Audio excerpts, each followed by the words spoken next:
जय भोजपुरी रउआ लोग से एगो निहोरा बाकी लाल रंग के सब्सक्राइब बटन के दबा के भोजपुरी फैंस क्लब से जुड़ जाए जा और ये घंटी वाला बटन के दबा के भोजपुरी के सब जानकारी बिल्कुल फ्री में मोबाइल पे पाई जा।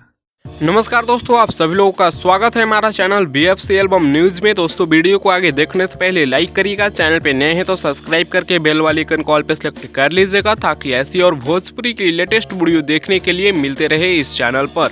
दोस्तों इस वीडियो में बात करेंगे पुदीना ए हसीना 2.0 के बारे में। जी हाँ दोस्तों, इस गाने पे दूसरा घंटा का रिकॉर्ड शायद आप लोगों को कोई ही नहीं बताया होगा। जी हाँ दोस्तों, ये 100% कन्फर्म है कि कोई नहीं बताया होगा 2 घंटा वाला रिपोर्ट आप लोगों को।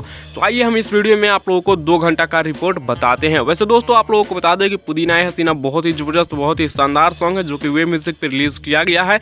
दोस्तों बता दें कि 2 घंटा में ये गाना यूट्यूब के म्यूजिक में आ चुका था। जी हाँ दोस्तों, मेन सेक्शन में और ट्रेंडिंग में भी 15 नंबर पे ट्रेंड कर रहा था, जिसका स्क्रीनशॉट आप लोग स्क्रीन पर देख पा रहे होंगे। मात्र 2 घंटा में ट्रेंडिंग में आ चुका था। 1,20,000 लाइक्स के साथ 35,000 कमेंट्स और 5,73,000 व्यूज अपडेट कर रहा था यूट्यूब पे, जबकि रियल टाइम में 1 मिलियन से बहुत ही ज्यादा हो चुका होगा। वैसे आप लोगों को पुदीना ए हसीना 2.0 कैसा लगा, आप लोग अपना राय नीचे कमेंट्स में जरूर दीजिएगा। मात्र 2 घंटा में 15 नंबर ट्रेंडिंग आया दोनों जगह, म्यूजिक वाले सेक्शन और मेन सेक्शन दोनों नंबर में। इसके बारे में आप लोग क्या कहना चाहते हैं? और 1,20,000 लाइक्स भी था। तो इस वीडियो में इतना ही, मिलते हैं नेक्स्ट वीडियो में नए अपडेट के साथ। तब तक के लिए बने रहिएगा आप हमारे चैनल BFC एल्बम न्यूज के साथ।